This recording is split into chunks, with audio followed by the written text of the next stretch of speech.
20,000 और फॉर्म भरे जा रहे 1 करोड़। मुझे एक बात समझ में आ गई कि यहाँ तो रेस लगी हुई है, एक के पीछे एक आदमी लगा हुआ है और इस रेस में अपना कुछ नहीं होने वाला है। लग भी गई तो 20-25 हजार रुपए में अपने आप को बेचना पड़ेगा, इससे ज्यादा कुछ नहीं होने वाला है। जिसकी लग गई वो कौन सा खुश है? जो नौकरी कर रहा है वो कौन सा खुश है? जो कहीं पोस्ट में बैठा है वो कौन सा खुश है? सबके सब दुखी हैं। और जब उस दुख भरे रास्ते में जाना ही है तो अभी से मैं परेशान क्यों? उस वक्त जब मैं पढ़ाई कर रहा था इंजीनियरिंग में, मेरी मुलाकात एक ग्रेट शख्सियत से हुई। मेरे ही साथ में रहता था, मेरे साथ में पढ़ता था, बंदा बिहार से था। हमारी पहली मुलाकात लड़ाई झगड़े से हुई, कॉलेज में हाथापाई हो गई, सस्पेंड रहे हम लोग। उस बंदे ने मुझे डायरेक्ट सेलिंग इंडस्ट्री से रूबरू करवाया। थैंक्स करता हूं मैं राहुल कुमार का, जिसने मुझे डायरेक्ट सेलिंग इंडस्ट्री से रूबरू कराया, एमएलएम इंडस्ट्री की पावर बताई और ये बताया कि प्रमोद 18-20 साल की उम्र में भी लड़के करोड़पति बनते हैं। कॉलेज पास आउट होने के पहले भी लोग 25-50 हजार रुपए कमाते हैं। सिर्फ एक नौकरी ही तरीका नहीं है जिंदगी बनाने का। अगर नौकरी ही जिंदगी बनाने का तरीका है तो याद रखना, अंबानी, अडानी और टाटा सब बेरोजगार बैठे हुए हैं।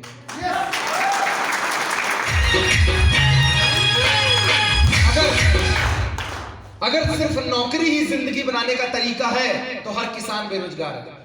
अगर नौकरी ही जिंदगी बनाने का तरीका है तो हर दुकानदार बेरोजगार है। और नौकरी ही जिंदगी बनाने का तरीका है तो जो लोग खुद का धंधा लेकर बैठे हुए हैं, चाहे वो झोला छाप डॉक्टर हो, चाहे वो पशु का इलाज करने वाला हो, चाहे वो पशुपालन का काम करने वाला हो, चाहे खेती बाड़ी वाला हो, सब बेरोजगार हो जाएंगे। दोस्त याद रखना, देश में जितनी नौकरियां नहीं निकलती हैं उससे ज्यादा आदमी खुद का धंधा करके पैसा कमाता है। दोस्त खुद का धंधा करके पैसा कमाता है।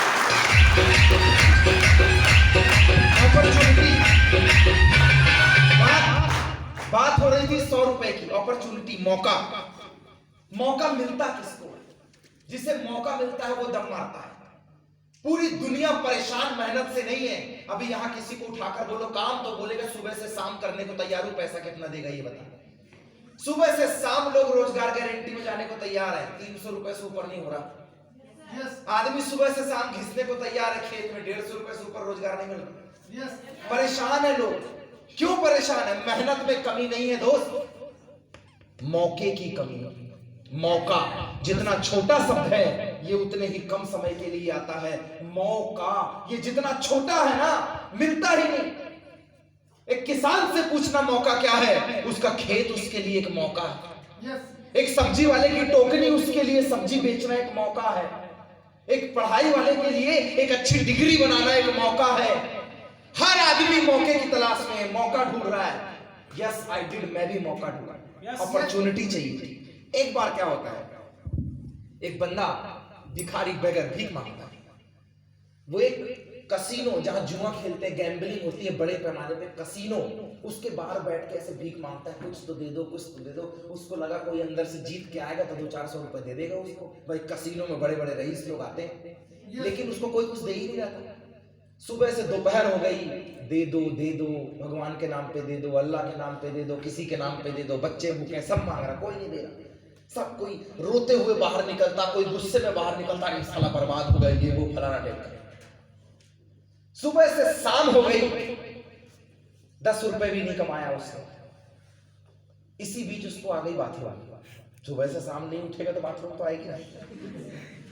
भाई साहब आसपास देख रहा है, कहीं सुलभ शौचालय है ही। उसको याद आया कसीनो के अंदर जाके कर सकता हूं, लेकिन अंदर जाने का $100 लगता है, 7,200 रुपए हिंदुस्तान के पैसे के हिसाब से, $100। अब उसके दिमाग में आया पैसा तो है नहीं, जाऊंगा कैसे अंदर? बाथरूम लगी है जोर से, दिमाग में ये भी है। उठ के चला गया। मान लो किसी देने वाले का मन आ गया तो मैं रहूंगा नहीं, तो देगा किसको? कंट्रोल करके बैठा हुआ है। जैसे अभी कई लोग बैठे ही होंगे उसी स्थिति, जा ही नहीं होंगे, सीट ना चली जाए मेरी, थोड़ा सा और प्रमोट आएगा, खत्म हो जाएगा। भाई अचानक कसीनो में बहुत जोर से आवाज आती है क्लैपिंग की, और एक बंदा खुशी खुशी बाहर निकलता है, कहता है कुछ तो दे दो, सुबह से भूखा है। बोलता है ले $100 पकड़।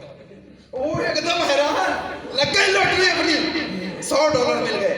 गेट खुला फटाक से अंदर, क्योंकि बाहर निकला ना, उसने बोला $100 बच जाएगा, चुपचाप अंदर सटक लो।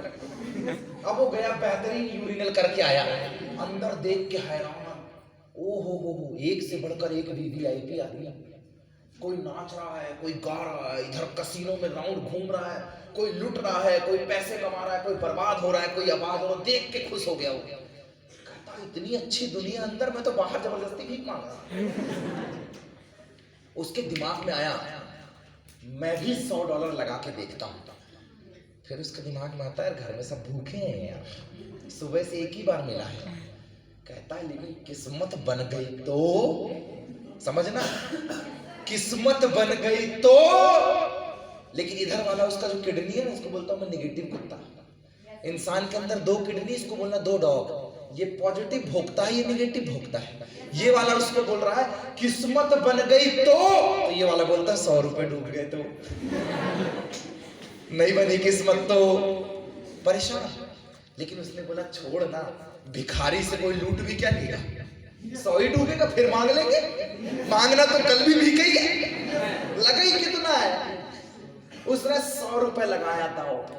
कहता नंबर 7, घूमा राउंड, आ गए 7, 100 के $1000। अब मन का लालच जो ना करवा ले।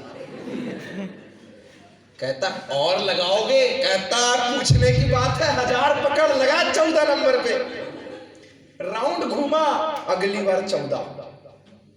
किस्मत शायद उस दिन उसकी मेहरबान रही होगी। कहता किस्मत मेहरबान तो गधा पहलवान, मेहरबान रही होगी किस्मत। 100 के 1000, 1000 के 10,000, देखते देखते करोड़ों कमाए उसने। और बाहर निकल रहा, पूरे शहर में हल्ला गूंज गया, भिखारी बन गया करोड़पति। सारे मीडिया वाले, और बाप रे, कसीनो के बाहर ऐसा हो गया, वैसा हो गया, एकदम हल्ला मच गया, सब इकट्ठा।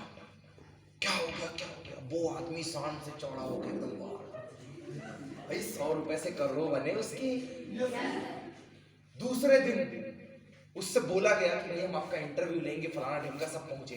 बोले आप कैसा महसूस कर रहे हैं? बोले आपको पैसे आएंगे तो आप कैसा महसूस कर रहे हैं? जैसा आप करोगे वैसे मैं कर रहा हूँ, मजा आ रहा है मेरे को। भाई साहब उससे 2-4 सवाल और पूछे गए, क्या करोगे पैसे का, कहाँ जाओगे, दुनिया की चीज, भाई घर लूंगा, गाड़ी लूंगा, फलाना ढिमका। उससे एक अंतिम सवाल पूछा गया, क्या उस शख्स को धन्यवाद करोगे जिसने आपको $100 दिए? कहता नहीं, कायदे से उसको करना चाहिए, कायदे से करना चाहिए ना। उससे पूछा गया अंतिम में सवाल, क्या उस शख्स को धन्यवाद करोगे जिसने आपको $100 दिए तो आप करोड़पति बने? कहता नहीं। लोगों को लगा बड़ा ही गोष्ठी का दिया। कहता फिर किसे धन्यवाद करोगे? कहता है मैं उस आदमी को धन्यवाद नहीं करूंगा जिसने $100 दिए, वो तो मुझे कोई ना कोई दे देता। मैं तो उस शख्स को धन्यवाद करूंगा जिसने कसीनो में घुसने के लिए मेरे लिए दरवाजा खोला था।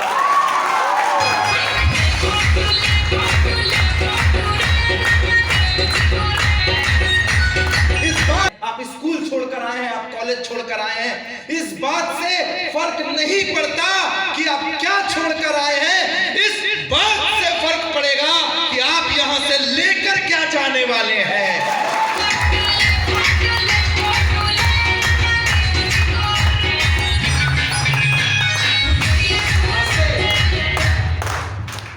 भोपाल गया था इंजीनियरिंग करने के लिए, ऐसे ही ग्रेट कंसेप्ट से बात किया। दोस्त मैं आता हूं बैकग्राउंड पे। जब मैंने शुरुआत किया तो पहली बार क्या देखा था और एक व्यक्ति को क्या देखना चाहिए। सबसे बड़ी चीज होती है किसी भी चीज को शुरुआत करने के लिए संस्था का बैकग्राउंड, संस्था के बारे में जानकारी। दोस्त आज आपने जिस संस्था का कंसेप्ट देखा है, मेकिंग यू लाइफ, MYL, जिसको डॉक्टर विवेक बिंद्रा जी ने लॉन्च किया, ये आज किसी परिचय के मोहताज नहीं है। हिंदुस्तान के अंदर बड़ा बिजनेस चैनल या जिसको भी ट्रेनिंग दे रहे हैं, कोई भी एंटरप्रेन्योर हो,